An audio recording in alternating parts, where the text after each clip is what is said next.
Hi everyone, Joe Gentili from Left Tail Risk Advisors. So in this video, I want to go through a question or concern that I saw somebody post on Reddit recently, and I'm going to paraphrase it. And so the question had to do with the person buying a whole life insurance policy, and they were laying out how much death benefit they got and the price that they paid for it, and they wanted to know if they got scammed.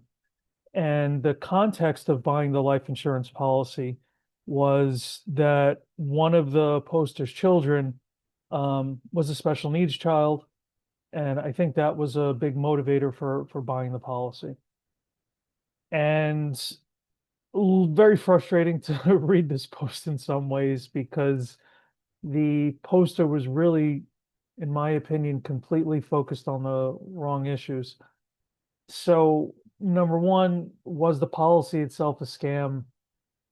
No, the policy was not a scam. And you could read between the lines and see that the person bought the policy and then read some people's negative opinions on whole life insurance as an investment and was a little scared by that. What the person had missed is that the problem was is that they did not go through the proper structuring for caring for a special needs child. So in the post, apparently, I think the way they set it up is that the beneficiary for the life insurance policy was the child, not a special needs trust set up for the child. That is a big problem.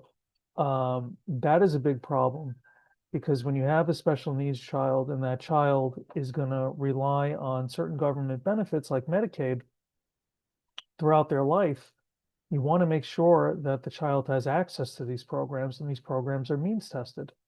And the way that's addressed is by setting up a special needs trust, having the money that you're setting aside for the child to care for them for life put into that special needs trust, or it could be a life insurance policy that pays into the special needs trust.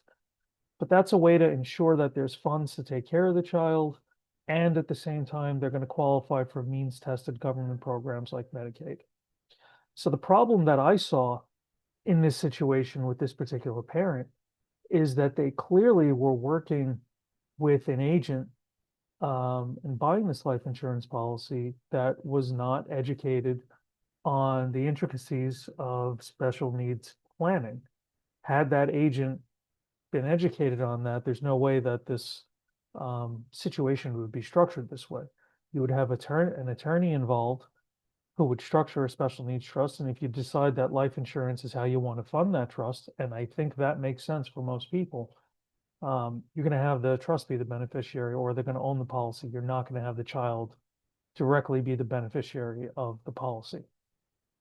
The second error that I saw is later on in the comments. I think the person named the carrier that they bought the policy through. This carrier is not one of the carriers that would be considered a strong seller of whole life insurance. In other words, it wasn't one of the big mutuals like Guardian or Mass Mutual, New York Life, Northwestern Mutual, or Penn Mutual. It was another company.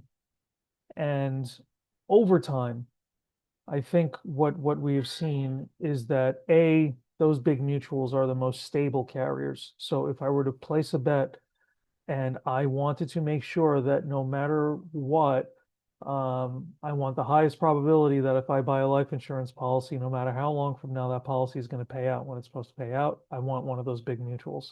They are the safest companies. And also with their very solid dividend paying records, I think all those companies I mentioned have not missed a dividend in over 100 years. So you're going through the Great Depression, World War II, you're going through 9/11, the financial crisis, you're going through pandemics, through all of that, they've never missed a dividend. Um, there's a certain reliability about the performance of those policies over time that I think you could rely on, that they're going to be there and they're going to do what they're supposed to do. So I think that was an error too. But fundamentally, whole life insurance, absolutely not a scam for this situation. If anything, I think whole life insurance, and again, everybody's situation is different. But for a lot of people, when they understand the benefits of funding a special needs trust with insurance, they're going to want to do that. And then if they understand the different types of insurance, they're probably going to want whole life to fund that. Why? Because when you're planning to take care of a special needs child, what you really are going to value more than anything is certainty. You want the most amount of certainty you can get, that as long as you pay that premium, the policy is going to stay in force as long as you're alive. And that's what whole life delivers. The dividend paying whole life, what it also delivers is that over time, if you're paying into that policy and the policy is paying dividends like they have for over a century, the death benefit on that policy is going to grow too. So there's a built-in mechanism there to help you stay in line, at least with inflation, and hopefully a little better than inflation. Because if you're buying a policy today, and like this person bought $1 million policy, that may be an adequate amount of money if you were to die tomorrow. But if you die 30, 40 years from now, that is not going to, in all likelihood, be an adequate amount of money. So you're going to want to see a policy that grows as time goes on to keep up with or keep ahead of inflation. And whole life can deliver on that, in addition to giving you the highest degree of certainty you can get that the policy is going to pay out when you need it, as long as you pay the premium. So, in summary, I I think it's unfortunate that the person making this post was really focused on the wrong issue. I think in the comments, maybe they got steered towards focusing on the right issue, so hopefully they act on that. But this really highlights the importance to me of working with an agent upfront if you have a special needs child that is aware and educated on the intricacies of special needs planning and can help you plan around that. Could also help you put the team in place that you need besides the agent. You can't just accomplish this with just an agent. There's a team in place. You definitely need an attorney who's also well versed in special needs planning to help you with the estate planning that's so important with this. So, any questions on this, please feel free to reach out. If you found this useful, I encourage you to please like and subscribe for future videos. Thank you.